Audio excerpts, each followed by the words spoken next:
Hello students. Today I hope this chapter is going to be completed. The concluding part of this chapter is now. Mrs. Hall almost fell down the stairs in hysterics. देखिए after facing those strange circumstances in the room, when Mrs. Hall entered, यानी कि जब Mrs. Hall entered हुई, उस समय की जो situation थी वो अपने आप में कुछ अजीबोगरीब थी. Mrs. Hall ने इसे फर्स्ट टाइम इसको फेस किया. जैसे ही मिसेस हॉल अंदर आई और लास्ट प्रीवियस पैराग्राफ में जो मैंने आपको बताई थी कुछ स्ट्रेंज घटनाएं उस रूम में हुई उस फर्नीचर के साथ, Mrs hall almost fell down. Mrs hall जो है वो पूरी तरह से स्टेयर्स पर गिर गई इन हिस्टेरिक्स. हिस्टेरिक्स मीन्स होता है uncontrolled behaviour specially due to great fear. Okay, जब अपने इमोशंस पर अपने टेम्पर पर हम कंट्रोल लूज कर देते हैं बहुत डर के साथ. Okay, that is called hysterics. She was convinced that the room was haunted by spirits. और उन्हें पूरी तरह से ये लग रहा था कि ये रूम जो है वो घिरा हुआ है कुछ आत्माओं से. and that the stranger had somehow caused these to enter into her furniture. और इस स्ट्रेंजर की वजह से ये सब हो रहा है, उसका कॉज है ये, और उसकी वजह से ही मेरे फर्नीचर में इस तरह की स्ट्रेंज घटनाएं हो रही हैं. My poor mother used to sit in that chair. और मेरी माँ जो है इस चेयर पर बैठा करती थी. शी मोन्ड, उन्होंने बहुत दुख के साथ इसे एक्सप्रेस किया. To think it should rise up against me now. अब हो सकता है दोबारा ये चेयर मेरे सामने वापस आए, उठे. The feeling among the neighbours was that the trouble was caused by witchcraft. और ये जो फीलिंग थी, the feeling among the neighbours, देखिए नेबर्स में आपस में ये फीलिंग ज़रूर पनप रही थी. वो सोच रहे थे, okay, all the neighbours thought only the trouble came due to that stranger. लेकिन स्ट्रेंजर के भी पहले उनके मन में ये आ रहा था कि स्ट्रेंजर तो है कॉज कहीं ना कहीं, लेकिन उससे भी बड़ा कॉज है विच क्राफ्ट, यानी कि कुछ ऐसी बुरी आत्माओं की पार. Okay, the evil power, okay, which is surrounded in whole area. But witchcraft और not, when news of the burglary at the clergyman's home became known, जैसे ही clergyman के घर में चोरी होने की खबर इधर उधर फैली, the strange scientist was strongly suspected of having had a hand in it. तो सबसे पहले जो संदेह गया वो साइंटिस्ट पर ही गया. suspicion grew even stronger when he suddenly produced some ready cash. और शक का दायरा और बढ़ गया जब उन्होंने मतलब ग्रिफिन ने रेडी कैश को प्रेजेंट किया. दो ही हैड, क्योंकि अचानक उसके पास पैसे कहाँ से आए, because earlier Griffin was saying my cheque is going to be arrived. Okay, लेकिन अब जो है ये कहाँ से आ गया.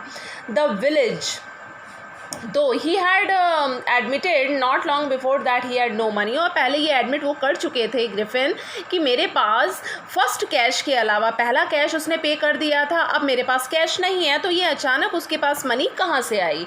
The village constable was secretly sent for. Village constable को बहुत ही गुप्त रूप से वहाँ भेजा गया. Instead of waiting for the constable का इंतजार करने के बजाय Mrs Hall went to the scientist. Mrs Hall scientist के पास गई, who had somehow mysteriously appeared from his empty bedroom, जो अचानक किसी ना किसी तरह बहुत ही रहस्यमयी ढंग से appear हुआ from his empty bedroom, अपने खाली बेडरूम से.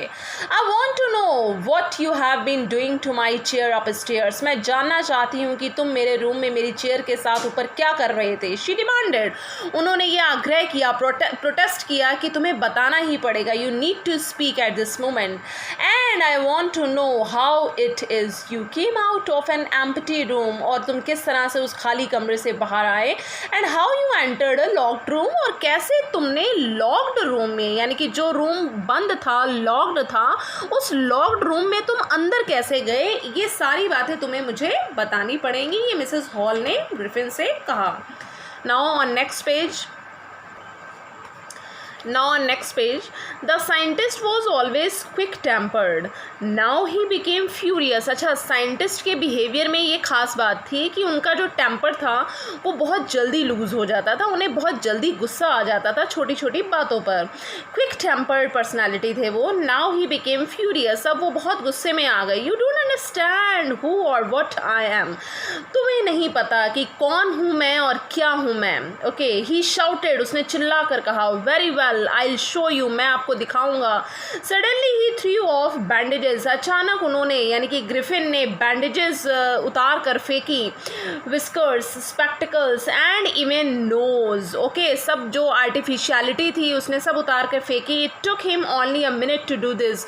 और उसे 1 मिनट लगा इन सब चीज़ों को करने में. The horrified people in the bar found themselves staring at a headless man. और सभी लोग जैसा कि आप पिक्चर में देख रहे हैं उसे बहुत ध्यान से देखते रहे, घूरते रहे कि ऐसे बिना सिर वाला ये आदमी जिसने सभी बैंडेजेस को और जितनी भी उसने आर्टिफिशियलिटी के साथ अपने सर को बनाया हुआ था, हेड को, उसे इनविजिबल किया. ओके, माई गॉड, मतलब ये जो एक्सप्रेशन थे सबके मुंह से. Mr. Jaffers, the constable, now arrived and was quite surprised to find that he had to arrest a man without a head. और वो बहुत सरप्राइज हुए कि मुझे एक ऐसे इंसान को गिरफ्तार करना है, अरेस्ट करना है जिसका सर ही नहीं है. But Jaffers was not easily prevented from doing his duty. Okay, was not easily prevented यानी कि वो बहुत आसानी से रोके नहीं गए from doing his duty, अपनी ड्यूटी करने के लिए. If a magistrate's warrant, if a magistrate's warrant ordered a person's arrest, then that person had to be arrested with or without his head. यानी कि कांस्टेबल ने ये माइंड मेकअप कर लिया था कि मैं आसानी से इन्हें पकड़ नहीं सकता. यदि मैजिस्ट्रेट का ऑर्डर होगा, वारंट निकलेगा इनके नाम पर अरेस्ट का, ओके, तब मैं इस पर्सन को पकड़ूंगा. Then that person had to be arrested. Okay, with और विदाउट मीन्स इस पर्सन को मैं इसके सर के साथ भी पकड़ सकता हूँ, विद हैड और without had. There followed a remarkable scene as the policeman tried to get hold of a man who was becoming more and more invisible as he threw off one garment after another. अरे ये तो और रोचक घटना हुई. ये घटना हुई क्या? There followed a remarkable scene as a policeman tried to get hold of a man. यानी कि जब पकड़ने की उन्हें कोशिश की गई, क्या था कि एक एक करके वो अपना ड्रेस को अनड्रेस तो कर रहे थे, ओके, गारमेंट को. Who was becoming more and more invisible. साथ ही साथ वो और भी ज़्यादा अपने आप को इनविजिबल करते जा रहे थे. Finally a shirt flu into the year.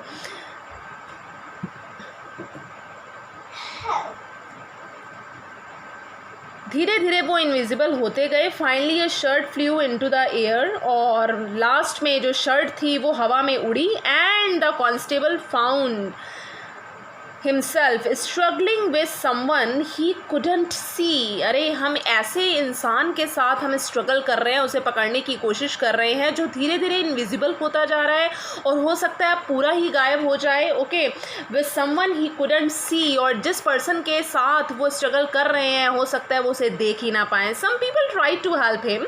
कुछ लोगों ने उसे हेल्प करने की कोशिश की, but found themselves hit by blows that seemed to come from nowhere. Okay, in the end, Jaffers was knocked unconscious as he made a last attempt to hold on to the unseen scientist. और last attempt उन्होंने करने की कोशिश की constable ने उन्हें पकड़ने के लिए, लेकिन वो कैसे कर पाते क्योंकि वो साइंटिस्ट जो थे वो दिख ही नहीं रहे थे, तो उन्हें पकड़ कैसे लेते वो.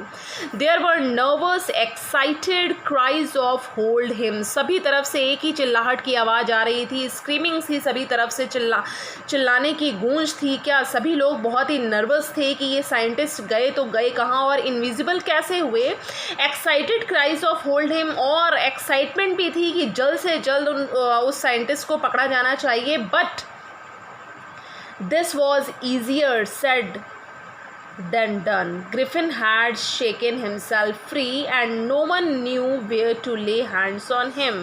और Griffin had shaken himself free. Griffin ने अपने आप को जहाँ ले गए इस बात को कोई नहीं जानता था सिवाय ग्रिफिन के। ओके, तो इसलिए ये लास्ट लाइन लिखी गई है, ग्रिफिन हैड